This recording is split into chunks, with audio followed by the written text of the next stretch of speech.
colleges will require that. So we have an example up here. UC Santa Barbara, the College of Engineering, impacted major, recommends taking that math level 2. So the best way, and if you came to ask us in our office one day, should I take this? We're going to go to this link up here, subject test recommendations, and walk through that with you and take a look for ourselves, because you really need to do the research on each college has different requirements, so you have to take the time to find out which colleges want you to take those subject tests. Preparing for the SAT, ACT, I know a lot of you guys are seniors, you're probably already gone through this, but just to touch on it for juniors, these are some of the test prep options for you for studying for that, so that's also linked on our website as well. Super scoring. So the CSU system super scores, basically what super scoring is taking your best sitting at a test. So for example, if you took the SAT the first time and you got a 500 on your reading and a 650 on math, you take it again, but you get a better reading score of 560, but a lower math score, they're going to take those two highest scores and put them together, and that's called super scoring. Many colleges do this. Again, you need to do the research and finding out which colleges do. So right down here, another link for you, colleges that super score. And additionally, this link will also show you which colleges require you to send all tests, which colleges recommend sending all tests. So just another great resource for you. So sending the official scores. When you take the SAT, you can sign up for 4 free score reports, or you can send them afterwards. You can also, within 9 days of taking the test, you can go back and fill in those colleges and get those reports sent for free. If you change your mind later, or some students don't want to send the scores while they're taking it, because maybe it's their first time and they don't know how they're going to do, you can send them for $12 for each additional score report. So UCs and CSUs require your score report to be sent to only one campus, and then all campuses you apply to will get your scores. All right, and ACT is as well. ACT is pretty much the same thing, $13 for each additional score report. So these are the dates. You can find this, just obviously Google that, but we have these up in our office as well. So these are the dates as well as the registration deadline for taking the SAT or ACT. Okay, this is Stacy LeChance.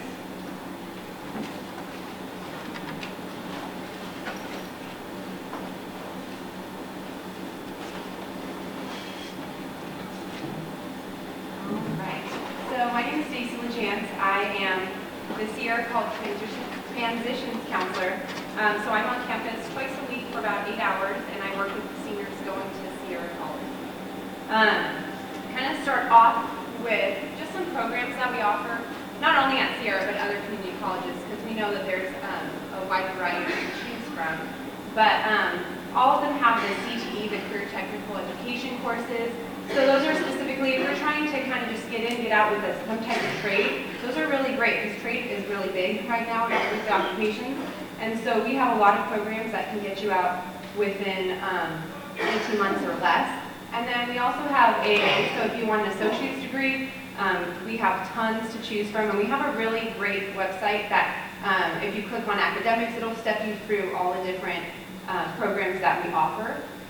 Transferring to a CSU, so there's something called a degree with a guarantee. So it's usually called an AAT or an AST. That's for students that are looking to transfer specifically to a CSU, but also want to complete their associate's degree. So really they get 2 degrees within that 120 units. And the pros about it is that you get a kind of a grade bump or a GPA advantage, I must say, when you're applying to certain programs. And also it's good if you're applying to really impacted programs such as like business at Sac State. It just gives you a slight advantage over others that have not completed an associate's. And really the guarantee is, hey, you've completed 60 units at Sierra, we guarantee you will only, with an associate's degree, we guarantee you will only have 60 units left. And then we have the tag, which is specific to the UCs. Not all UCs are within that, but you definitely want to take a look at that, because that's a guaranteed admission to, say, UC Davis or something. So it's a great opportunity if you're not quite sure about going off to a 4-year right now. You want to start at Sierra, do all the general ed, and then transfer with a guarantee. So what I'm going to talk to you mainly about is Sierra College Promise and 2 years free. So Sierra Promise and 2 years free are somewhat under the same umbrella, but they are 2 different things. And so with Sierra Promise, it's our commitment to provide local high school students the opportunity to go to college. And we really want the students to commit, although it's not mandatory, but we want you to commit to 30 units for the year, so usually fall and spring. We encourage that you take 15 units per semester. 12 units is considered full-time. And really, the only thing you have to do besides saying, yes, I'll take those 30 units, is opt in. Once you apply, you'll opt in on your My Sierra portal, which all of that is detailed in that email that I sent out. So I'm just going to have you really refer back to that email if you have any questions about that. But what it does is gives you priority registration, which is awesome because you get to register before all the returning students. So besides athletes and other special populations, you get to kind of have first choice on classes. And then 2 years free, so that's the big thing. So it was 1 year free, this year it's 2 years free. There are a little bit of changes, but in all, the main ways to, the main requirements are completing the FAFSA. Even though there's no income restrictions or anything that they are looking for specifically, they want you to complete that because they will look for other financial aid, such as the California College Promise Grant, which also pays tuition. So they look for if you qualify for other aid first, and then if you don't, that's when that 2 years free would kick in. And so what you would do as well is opt in to the 2 years free little thing on your My Sierra account, and that then lets them know, okay, the student wants to be under the 2 years free if that's your option. And then also you have to enroll full-time in each semester with 12 units. Or more. So again, we encourage you with those 15 units. The only caveat to it is there also, and this is coming from state, so not even from Sierra, because as counselors, we don't really recommend that you take 15 or 12 units in the summer, but that is a requirement to get the summer paid for. So most students honestly take 1 to 2 classes. So that's usually 3 to 6 units, and that's plenty because it's 8 weeks of instruction, excuse me. So really, in reality, most likely you're going to be paying, if you take summer classes, you'll pay for those summer classes. It's $46 a unit, and then you would get the fall and spring tuition paid for. And there are other fees, like small fees that you would pay, such as student health fee or your ASP card and all that kind of stuff. But those are pretty minimal, so tuition is covered as long as you complete FAFSA and follow those other steps.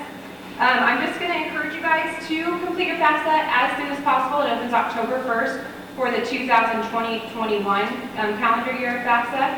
If you are going to be starting in the spring or because you're maybe a mid-year grad or starting in the summer, then you also have to complete the 2019-20. So you would do both 2019-20 and the 2020-21 FAFSAs. So hopefully, if you have any questions about any financial aid, Sierra College, you just need to call their financial aid department. They're great, they're there to help you, and they'll keep you informed.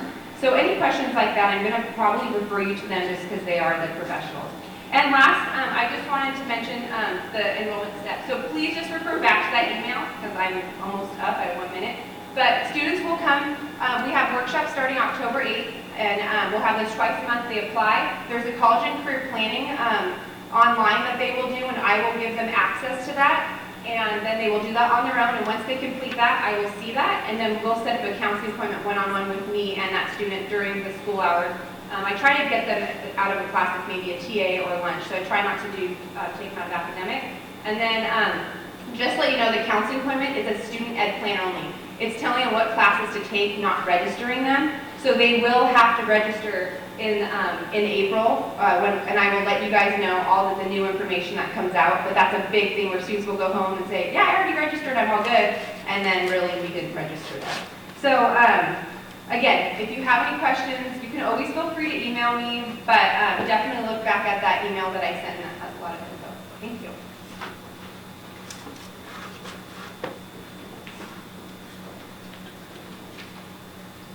All right, I'm Blaine White, and I have the privilege of walking you through a little bit, honing in on the 4-year college application process so that you understand the steps and the different categories of colleges that students are going to have to decide between and apply to. So first I want to focus on UC and CSU campuses. Just a quick refresher, there are 23 CSU campuses out there in California, with the closest being Sac State, 9 undergraduate UC campuses, the closest being UC Davis. What both of the systems, UC and CSU, follow to look at eligibility for applicants is the A through G requirements. students have probably heard this year after year from counselors and from teachers, and that's a pattern of courses that they must complete through the end of senior year with grades of C or better in all of those required courses. So that's where students are meeting beyond our graduation requirement, at least 2 years of a world language, a visual performing art class, at least one, and then getting through that math level of at least integrated math 3, and having a lab science that includes either chemistry. Earth science will work for the CSUs, but you will need chemistry for the UCs. So the way beyond there, when students start to apply to these campuses, we do provide the links. Cal State Applied has its own website and portal for students to apply to. UC has their own portal as well.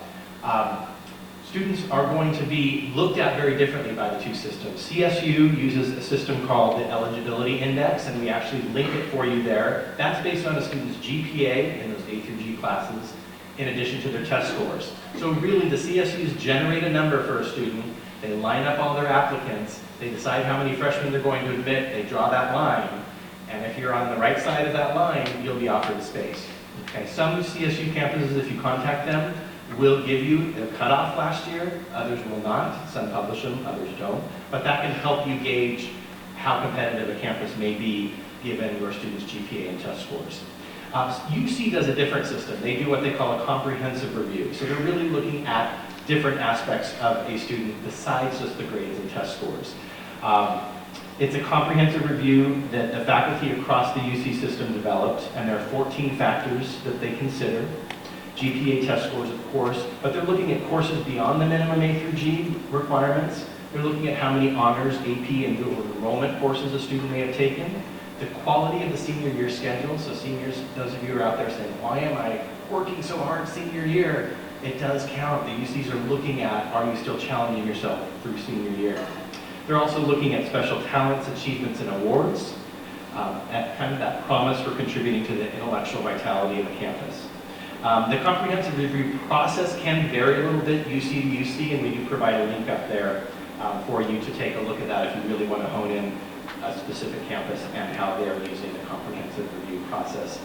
Finally, before I move on, I just want to mention the students who are looking to be perhaps receive an athletic scholarship, competing at the Division I or II level, NCAA, there is an eligibility center that students must register with. So if you are a senior and haven't done that yet, that is something you want to do right away. If you're a junior, it's not too early to register with the eligibility center. And that starts opening up the door so that schools and coaches can actually reach out to students and invite them for campus visits. So I want to take a look at just the windows of application. The CSU application window opens on October 1st. So right now you cannot go on the CSU portal, but starting October 1st you can. And you can submit that application as early as October 1st, and we finish with that. The CSU application is deceptively easy. There's not a lot of additional information, no essays, no letters of recommendation, no lists of activities that you're doing, but it is tricky to list your A through G classes accurately. So we'll remind you several times tonight, please make sure you come to one of our application workshops or at least see your counselor before you push submit, particularly with the CSU application, so that we can make sure it's accurate. Once it's submitted, you can't go back and change things. So that has given some trouble to students in the past. The UC application is open now. You cannot submit yet, but students can establish the UC account and begin filling it out, which is great. Then you're not in a hurry, and you can be ready to go. The very first day you can submit an application to UC is November 1st, and both applications close. November 30th is the last day to submit. You do not want to be that student watching that spinning disc of death right around midnight on the 30th. So don't put it off until then. As we talked about earlier, Mrs. Graham mentioned the UC requires the SAT with the essay. So if you're taking the SAT again or haven't taken it yet, make sure you do the essay portion, and the ACT with writing is required. The CSU has no essays, but the UC does have what they call personal insight questions. There are 8 questions to choose from, and students must respond to 4 of those 8 questions. They're limited to 350 words each, so they're not huge, but it does take some time, and we want students to start working on those and thinking about their responses. Students should not worry about which question is the best. It really is which question brings out the best information for the student to share about themselves and their individual circumstances.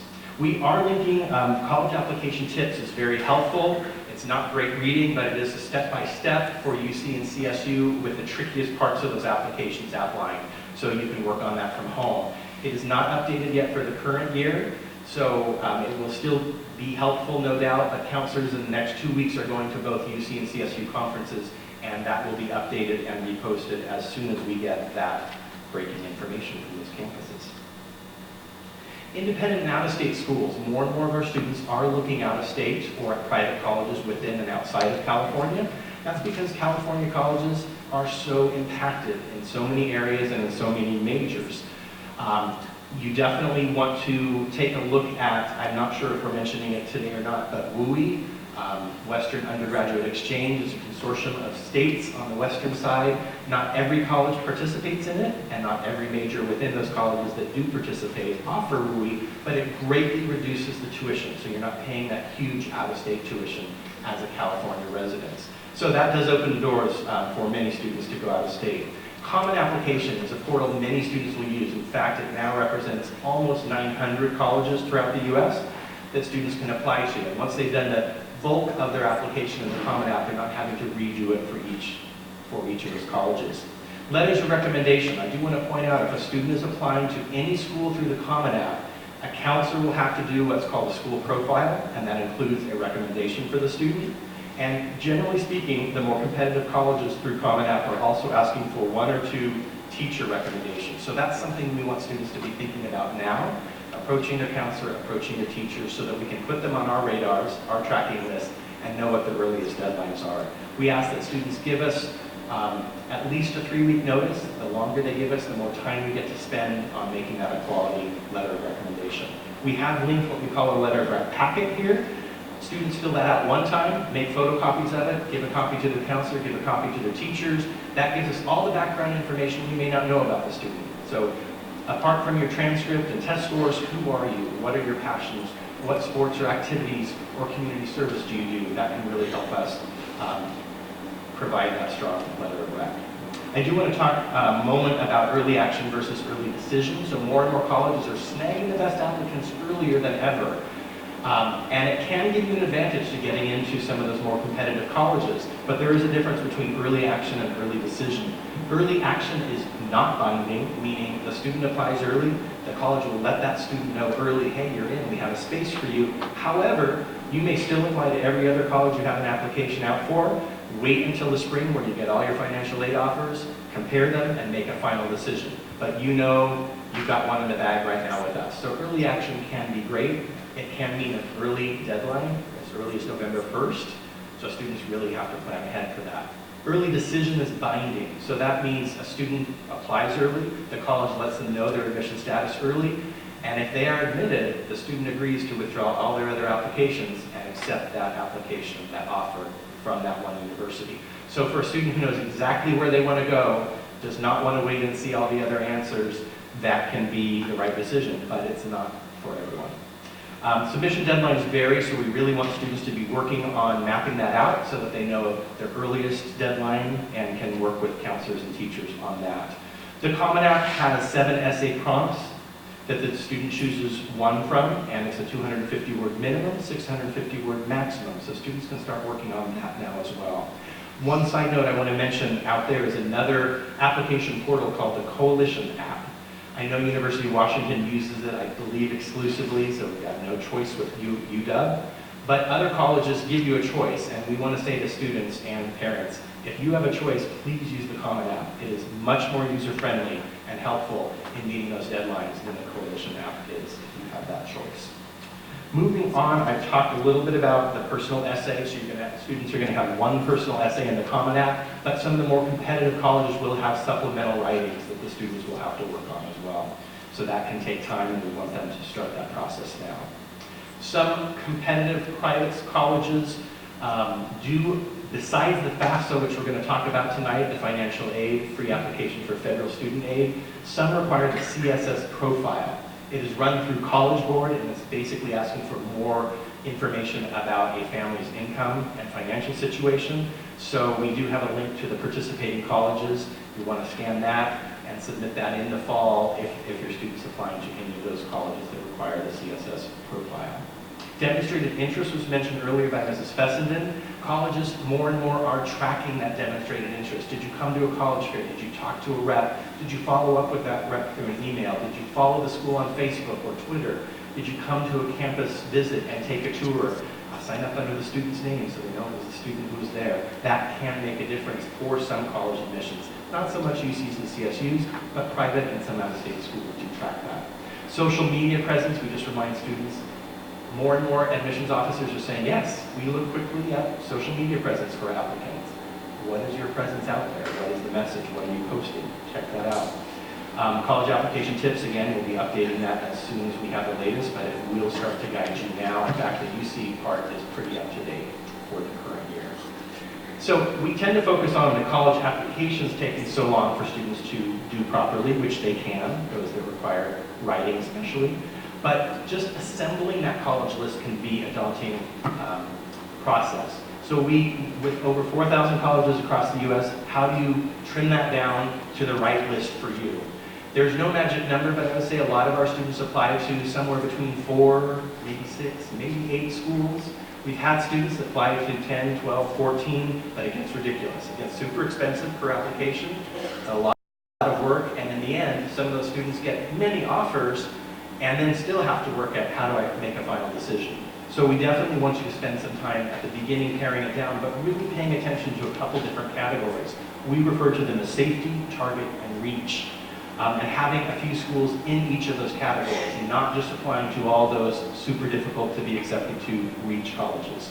We're providing a few online tools for you. CaliforniaColleges.edu is an awesome website. You can set up a free account, you can use it without an account, to search for colleges by major, by region, other factors as well. Big Future is run by College Board, great data that I'll be using tonight in the next few slides. And CapEx, you'll see in my slides as well. They provide a what we call a scattergram. I'll show you what that looks like.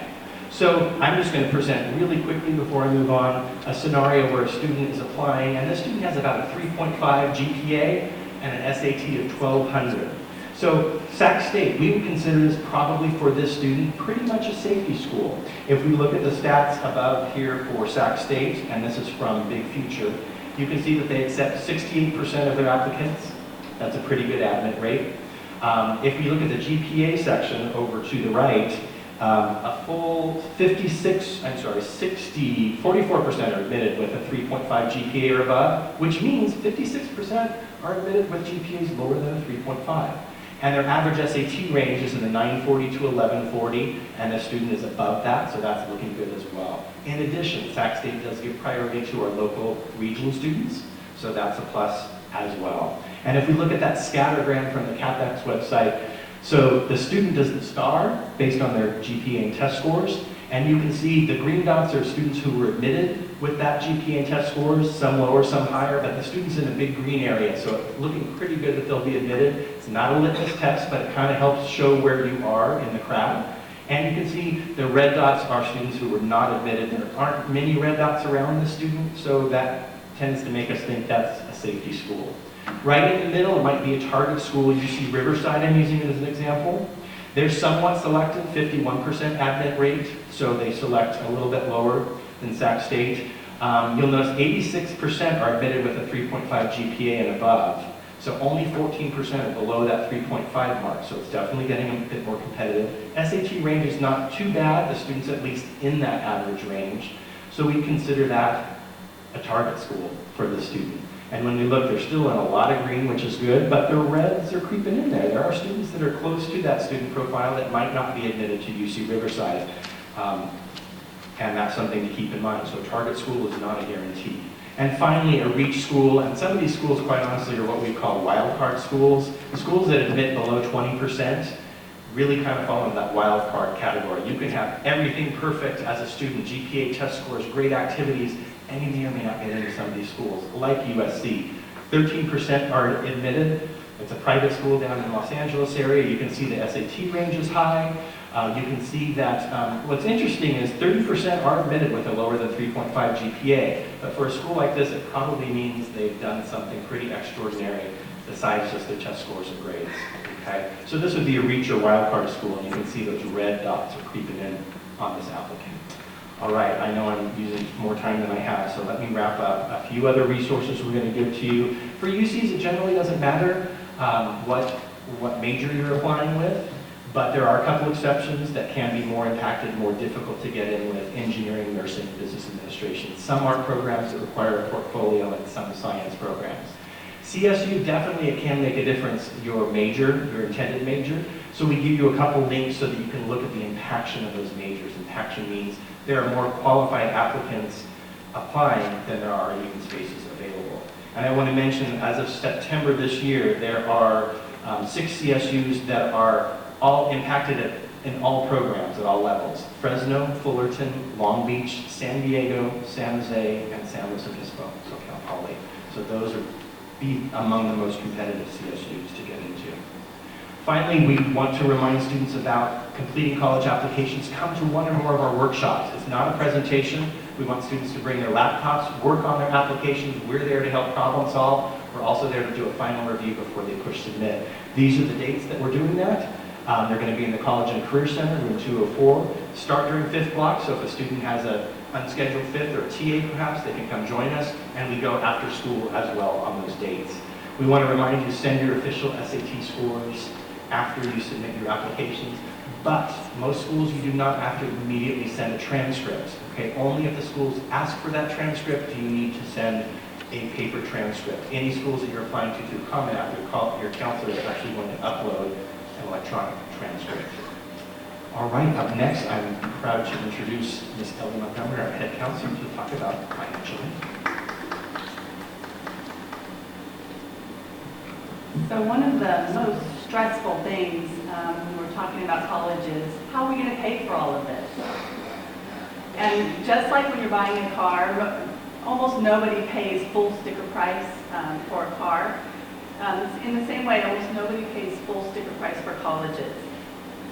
I'm going to give you an overview of the process. Your student will be applying for both college and financial aid this fall. But you won't really know how much college is going to cost until all of this gets translated into a financial aid offer, which comes to you later on, usually in the spring.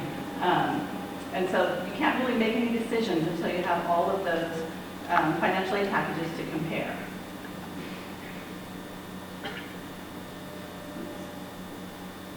Sorry. Okay. So the financial aid process starts with the FAFSA, the free application for federal student aid. And once the FAFSA is processed, your EFC is generated. This is your expected family contribution to your student's educational costs. The EFC is used to determine if your student qualifies for federal aid and state aid, federal aid like Pell Grant, state aid like Pell Grant. The FAFSA on the web is available starting October 1st, which we've talked about a lot because that's kind of a change in the last couple of years.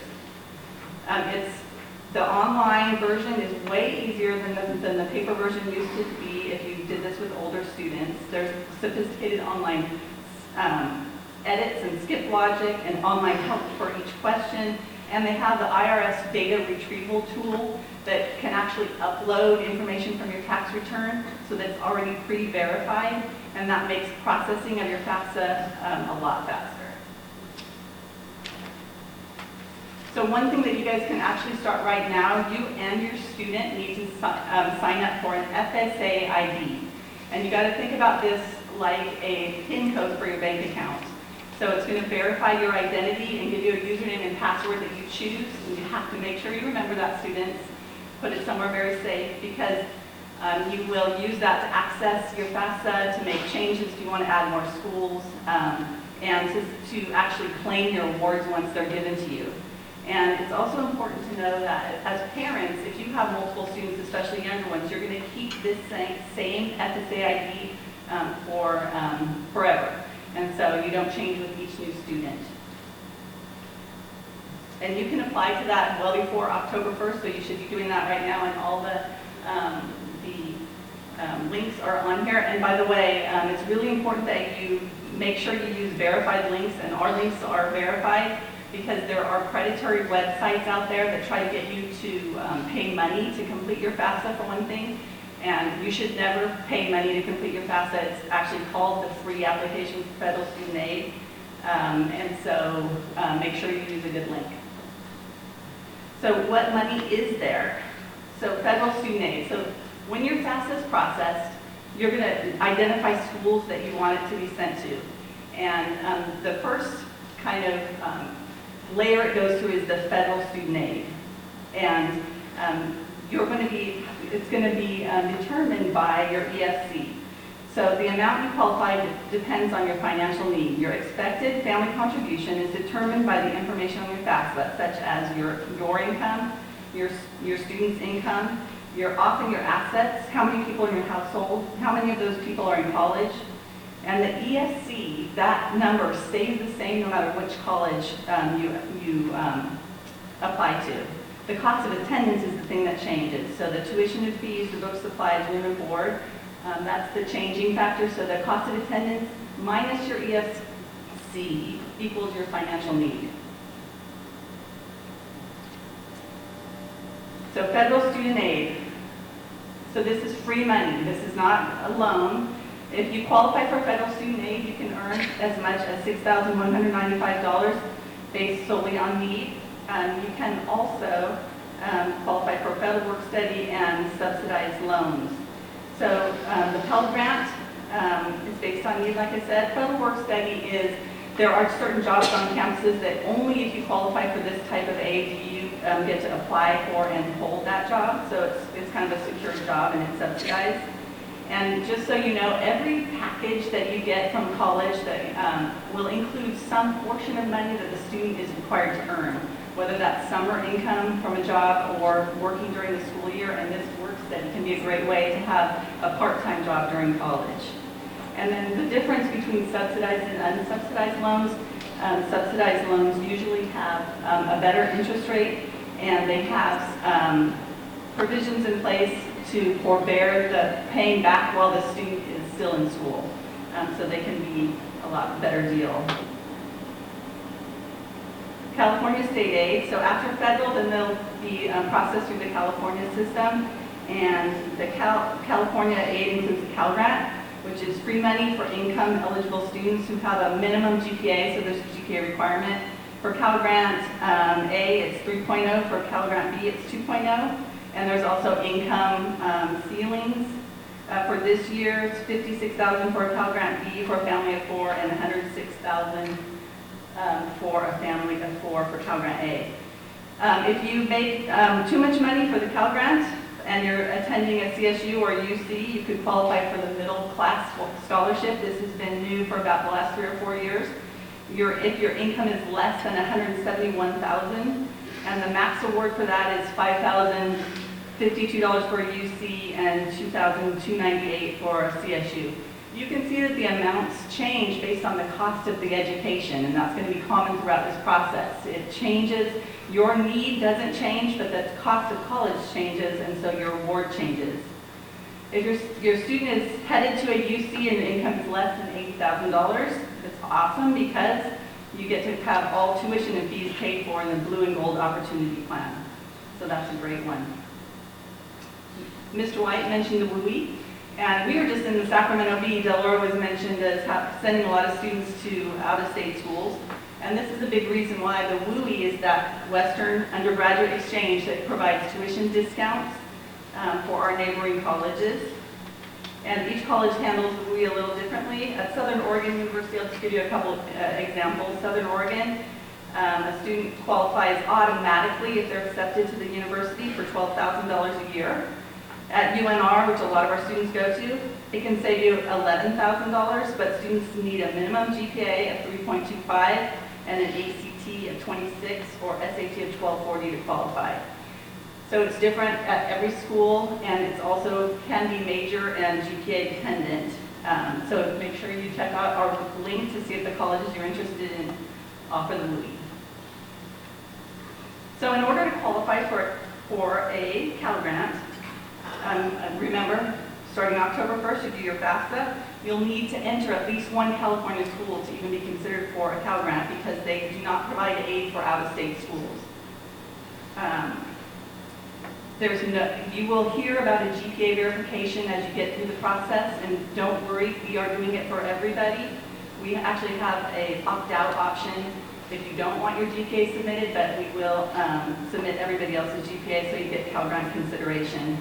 It's also important to create a Web Grants for Students account, and this is where you actually accept your award and make any changes and edit schools. And that's where you can kind of see what awards you're getting, including the middle class scholarship. So frequently asked questions about financial aid. If my parents are divorced, whose income do I report?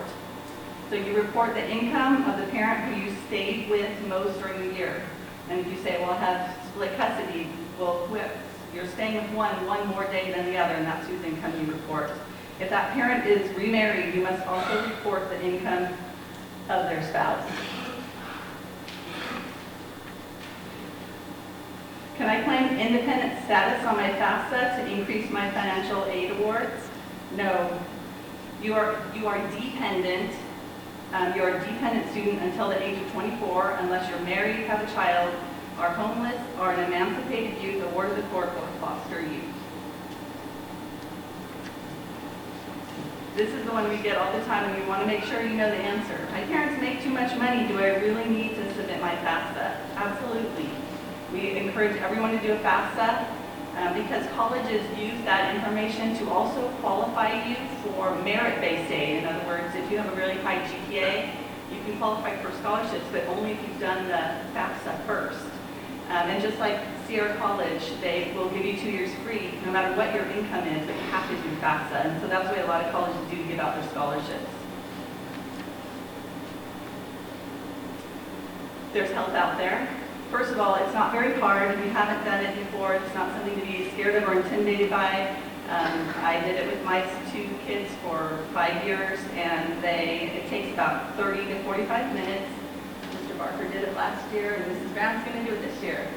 But helps out there. These financial aid workshops, we highly suggest if you're a little nervous, you just take all your documents. You do have to take your tax information with you because that is exactly the information you need to fill it out.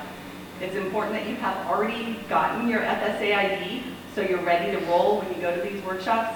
Then they'll walk you through step by step the entire process.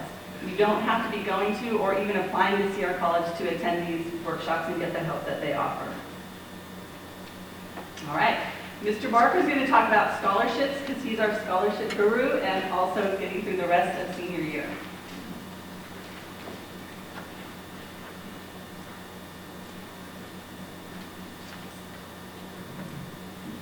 Good evening.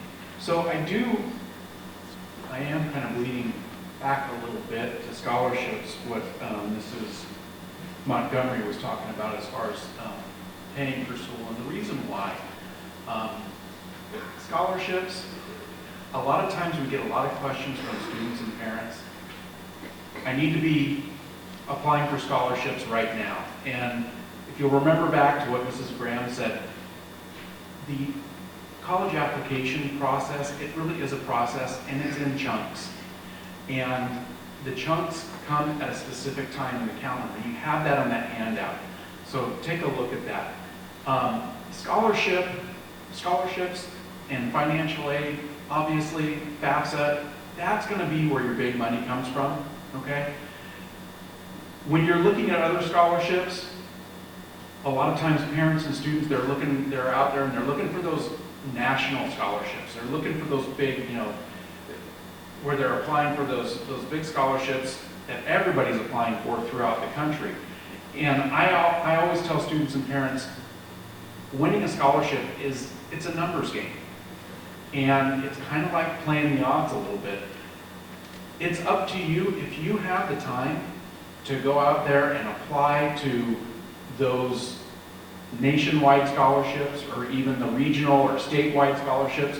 Go ahead. And if you've got the time, go ahead and do it. And we've given you a couple of places where you can go and look for those. But I'm going to tell you honestly, the local scholarship list is really kind of the best bang for your buck, and let me tell you why.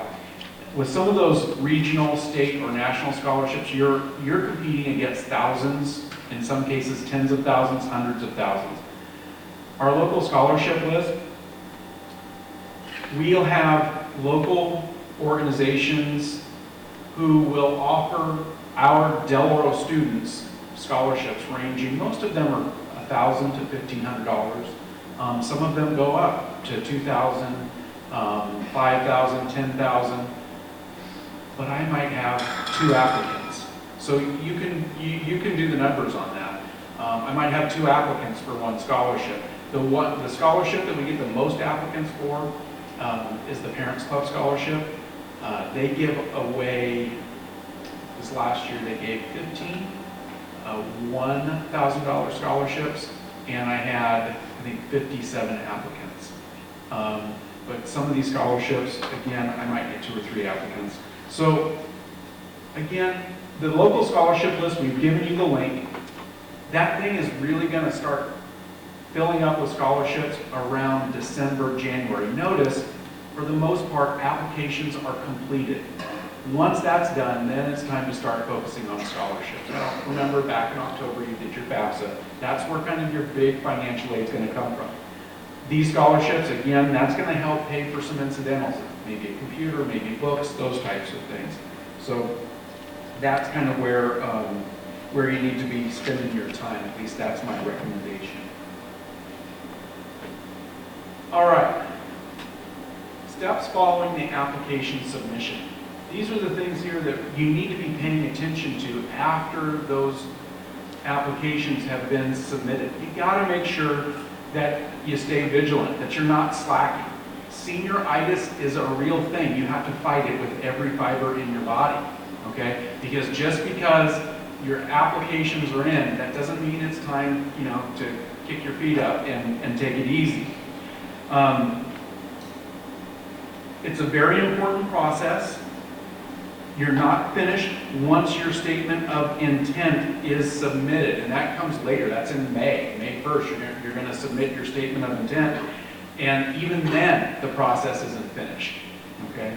You got to make sure that you're keeping up, and you are making sure that you are checking emails regularly. And this is something that we've told our seniors. You guys, seniors, you guys may not communicate through email, but colleges do. And if you're not checking your emails regularly, then you're missing out, and you're missing out on deadlines, and you need to be really, really careful and vigilant. One thing we want to make sure that you're doing, it's really important, seniors especially, to make sure that your schedule for the year is finalized before you submit your applications. Okay? So if you're not sure if you're going to be making a schedule change in the spring, probably a good idea to meet with your counselor before you submit those college applications, because you're going to be reporting what classes you're taking your senior year. So it's best to finalize any spring schedule changes before those are submitted. Prior to deciding to change a schedule, after you've submitted, this is after you've submitted, if you schedule change is required, you need to make sure that you contact the admissions office of each school that you've applied to and ask if the change will impact the student's chance of admissions. So you got to be vigilant on that one, you guys. The colleges, they're wanting to make sure that what you're doing is above board, and communication is always best. Make sure you're contacting that admissions office and asking that question. If a schedule change is made after submission, you got to contact the office of each school that you've applied before that change. There's not going to be a change day for spring like there is in the fall. So we can make changes up until December. So come on in, see your counselor. Again, before submission is best. Conditional acceptance. When you get accepted to a college, that's a conditional agreement, okay? Meaning it's not over, okay? You've gotten that letter, congratulations, you're in. Now you have to make sure that you are following their conditions to a T, okay? Colleges want to see that you finish strong, all right? You're getting ready to go to their school. It's going to be a very academic experience, and they want to make sure that you're ready for that. As long as you're maintaining C's or better, and this is for most schools. However, you know, some of you guys are going to be applying to highly competitive schools. But as long as you're maintaining those C's or better, your admission should not be affected. Remember, it's about the academic challenge, not just the GPA. It's okay to take that academic challenge. Colleges want to see that, especially your senior year. If a D or an F is earned in a non-required class, it most likely will not affect your admissions, but it could affect your financial aid. That has happened, okay? Again, if you're concerned about that, it's best. I've had students come in,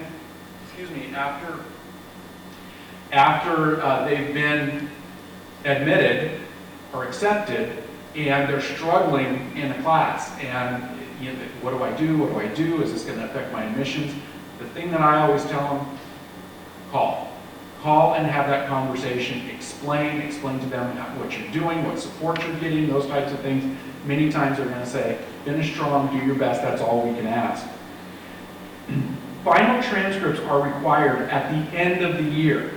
So complete the senior checkout sheet. Every senior is going to be given a checkout sheet right before the end of the year. They have to get that signed by all of their teachers saying that they're passing their classes.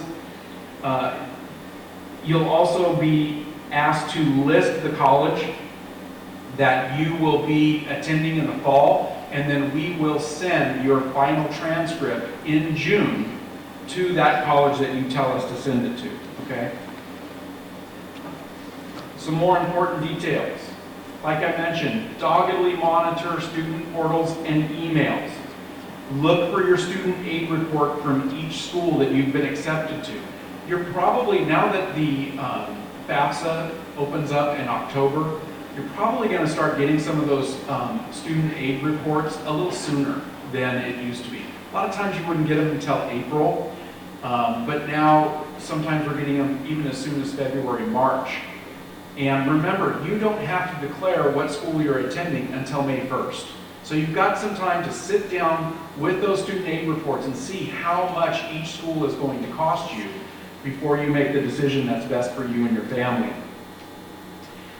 Applying for campus housing is typically a separate process, so be sure that you know what the college's process and deadlines for housing are. I think sometimes we assume that everybody in these colleges, remember these colleges are large bureaucracies. They're in many cases small or even sometimes large, the size of large towns. They have separate departments, and many times those departments aren't communicating with one another. So you have to make sure that you are talking with the right department, and I always recommend to students and parents to log that communication that you're having. Who are you talking to? When? What question did you ask? What answer did you get? Because again, they're large bureaucracies, sometimes kind of like the DMV. It kind of depends on who you ask and when on the answer that you're going to get. Also remember, most admission deposits are non-refundable. So keep that in mind as you're writing those checks. So with that, we're going to move to our question and answer times. And so hopefully, as you guys, I'm sure are aware, we've just thrown a ton of information at you, and I'm certain that there are several questions out there.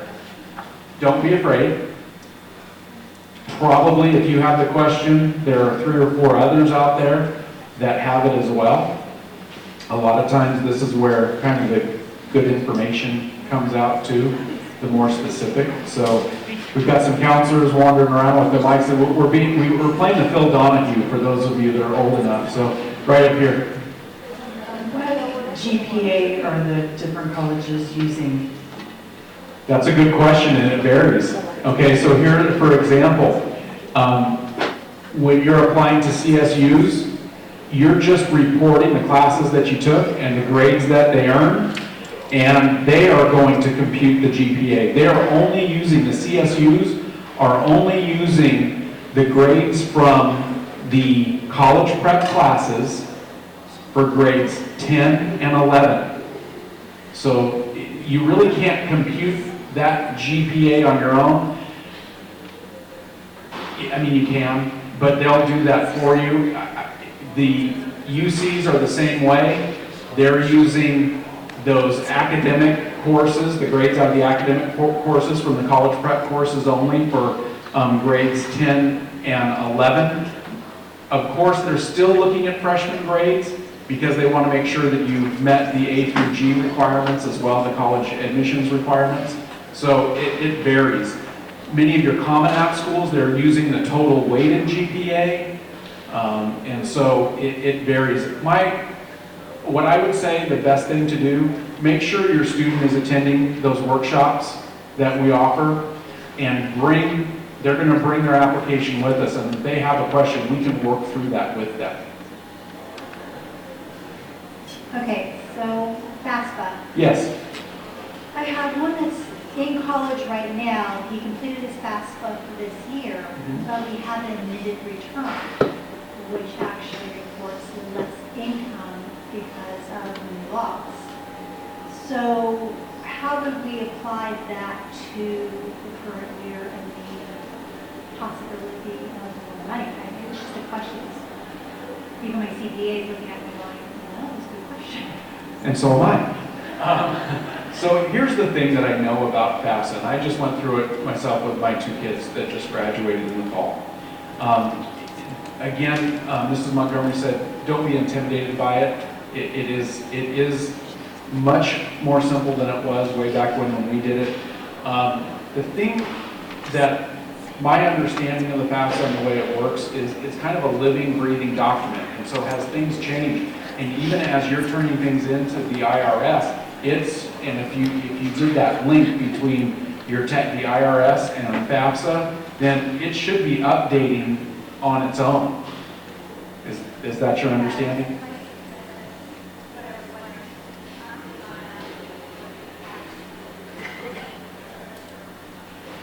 And and the other thing that I would do, the link that, or the slide that had the Sierra College workshops, the people that run that, they're FAFSA experts.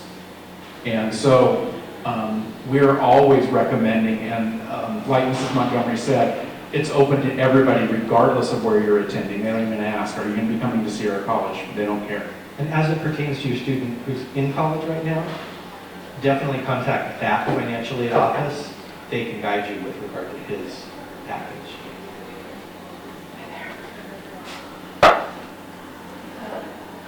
I have a question about dual enrollment and how that affects NCAA eligibility. And also the 2 years free for Sierra College because it has to be a first-time student, so does it affect that as well? You know what? You got to be really careful with that. I found a few years ago that I did have a student whose eligibility could have been affected. And so I'm going to be honest with you. I'm not an expert on NC2A and eligibility, but it definitely can play a role. And it was one of my students who was going to be participating in sports at Sierra College, and it was going to affect, because basically NC2A eligibility is also based on how many units you have. And with the dual enrollment, where you can earn college credit in high school, it does affect it. And so it is definitely something that you need to look into. My suggestion is to contact the athletic director at Sierra College and let them know how many units your student has and kind of what their cutoff is to make sure that it's not affecting their eligibility for the time that they're going to be there. It does not impact 2 years free. You can have them anything while you're in high school and still get the first 2 years, no matter where you start, and then college classes free. That's Sierra. Yeah. So again, it's not going to hurt you academically, as far as, and also financially, but there is an impact with eligibility. Yes, ma'am. When you were referring to the CSU colleges, the norms and things, like that they compute GPAs just now, is Cal Poly always an exception to these rules, or? No, they still use the same, they use the eligibility index, Okay. but many times they're not going to tell you what it is. Yeah, and yes, they are kind of exceptional. But I'm going to tell you, I'm going to say one thing too. If your student is interested in Cal Poly, apply. Cal Poly, for some reason, likes Del Oro students. Yes, I do. We have, and I think a lot of people will be surprised by this. There are more students that go to Cal Poly from Del Oro than any other of the 23 CSUs. So they are our #1 top attended CSU from Del Oro High School. Last year, I think we had 17. Cal Poly will use, Cal Poly is the one CSU that will use 9th grade grades to calculate the GPA. And they ask a few supplementary questions about activities, but not full list, but they have a few supplementary questions. The other thing that you got to watch out for Cal Poly on, and I think San Diego State as well, is most CSUs and actually most colleges in general will take the December SAT or ACT. Cal Poly, San Diego State do not. They want November. No, the November SAT day is the last one they'll take. Yeah. And the other thing that comes up about that is a lot of people say, well, gosh, it doesn't make sense. I could take the SAT or ACT in December because applications are due November. So, but what happens is that it asks on the application, are you going to be taking the SAT or ACT again? And if you say yes, it's going to ask you for the date. And they'll wait for those scores.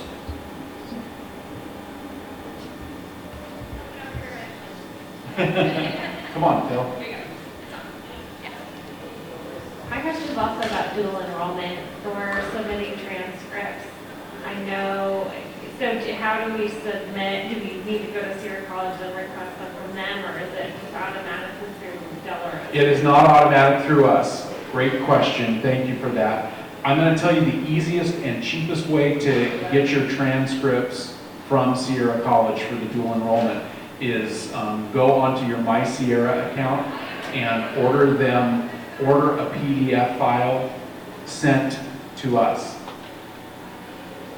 I remember last year I had students getting it to them and then bringing it to me, but I think you can put your counselor's email on there and it comes directly to us and it comes quickly. Last year I was getting them from students within minutes of them submitting the order. And so the best way is to go through your My Sierra and order them. I think it's only $1 to do it that way. But in the end, when you have to submit the final Yeah. transcripts, they have to go directly from Sierra or South State Teachers Program to the college you attend. They can't come through us for that process. For that process. They So can that- go through us for the application. They'll need to come through us for the application process, okay? But the final transcript, now we'll submit the final high school transcripts from Del Oro, but any others that are outside Sierra College, Sac State, you have to submit those by their deadline. And just to clarify, for UCs and CSUs, students are self-reporting all their classes and grades, including dual enrollment classes and grades on the Sierra College or Sac State side on the application. And generally speaking, CSUs and UCs don't ask for an official transcript until you are matriculated, until you've accepted an offer. Every now and then there are a few exceptions around January. If a school through their portal reaches out and says, Sac State wants to see a transcript right now, that's when you'd have us send an official Del Oro transcript, and from Sierra you'd send an official Sierra transcript. But for UCs and CSUs, that's pretty rare. It's usually just at the end when you graduate. But the Common App schools, we do upload your Del Oro transcript as part of our recommendation packet, and that's why we need the information from you about any dual enrollment classes and grades you earned, so we can report those as well. And a lot of times students they'll hit the submit button and they'll come into the office and they'll say, okay, Mrs. Silva or Mr. Barker, I need 8 transcripts sent out. Well, where do you need them? Well, I need them sent to Sac State, Chico State. No, they won't take them, okay? So Mr. White mentioned it in his slide. You only send transcripts if they ask for them specifically. The other thing, don't guess. Remember, I said these guys they're their own entities, they're their own cities. a lot of times students, because some schools will say, yes, we do want transcripts. UNR, Boise State, they want transcripts mailed to them once you apply. And so, yeah, come in and ask, but come in with the address that they want the transcripts sent to. Sometimes students will come in with just the generic college address, but you want the one specifically for Office of Admissions. If you come in with that generic address, you may as well have not sent them at all. And so just make sure you're reading the fine print. That's the thing that we're finding out with kids a lot through this process is they're not reading it carefully. And each school is so specific, they'll talk to their friends come into the office to get a transfer because that's what their friends' schools ask for, and so that they feel like they're doing something wrong and that they need the transfer. So all that information is in there. We know we're about 10 minutes over time, and we appreciate everybody being here tonight. We'll linger a few more minutes down here if you have questions that you haven't asked. But thank you for being here. Thank you for guiding your students if you're a parent out there. Thank you, students, for doing the hard work. And we wish you a great senior year, good senior year for you.